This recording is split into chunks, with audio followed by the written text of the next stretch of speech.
Hello traders 2 जून को Nifty आ bank Nifty trade करिया पई कोन कोन लेवल से पारे चलंत हमें एनालिसिस करबा। चलंत प्रथमे देखिबा निफ्टी निफ्टी रो जदि हम डेली कैंडल को देखिबा मार्केट ऑलरेडी टॉप रे अछि, टॉप रु सेलिंग प्रेशर ही पडुछि।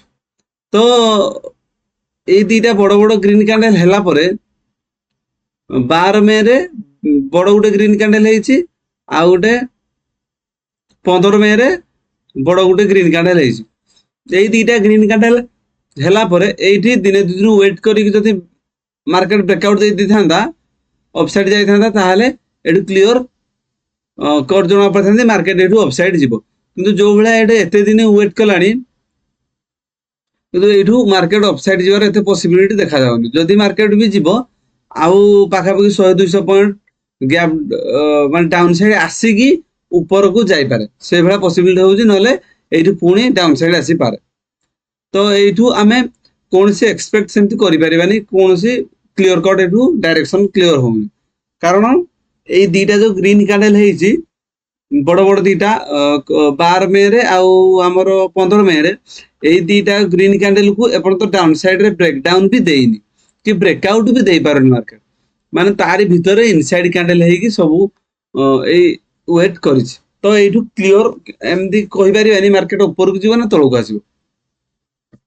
देपन तो डाउन साइड की ब्रेक डाउन न देइछि सेलर एठी ऐड हेई परिबेनी, ब्रेकआउट न देइछि सेपन तो बायर ऊपर को ऐड हेई परिबेनी। तो मार्केट ब्रेकआउट पुनी ब्रेक डाउन देला परे हम क्लियर डायरेक्शन फाइंड आउट करबा। जे पन यारी भितर अछि हमकु छोट छोट पॉइंट ही कैप्चर करबा पई पड़िबो। चलो देखा 15 मिनट टाइम फ्रेम रे हम पई कोन कोन लेवल से पारे। 15 मिनट टाइम फ्रेम रे जे देखिया ये हम पई स्ट्रांग सपोर्ट रेजिस्टेंस वाला काम करूछ। ये गुटे जोन रे हमर रह जाई कोडा ना 24700 रु 24900 पाखा पाखी 24700 रु 24900 पाखा पाखी ए 200 पॉइंट भितर मार्केट एमती घुरी बुलछ। तो जदि यारी भितरे मार्केट ओपन होउजी, यारी भितर जदि ओपन होउजी ताले आमे एटा सपोर्ट रेजिस्टेंस वाला काम करियो। ऊपर रेजिस्टेंस फेस करबो, तळे सपोर्ट फेस करबो। मार्केट यारी भितरे घुरी बुलियो। बाय चांस जदि मार्केट गैप डाउन ओपन हे जाउजी जोडा कि 24650 पाखा पाखी 24650 पाखा पाखी जदि ए एरिया रे गैप डाउन ओपन हे जाउजी ताहले आम पई 24700 रेजिस्टेंस वाला काम करिवो आ डाउन साइड पर 24500 आम पई सपोर्ट वाला काम करिवो।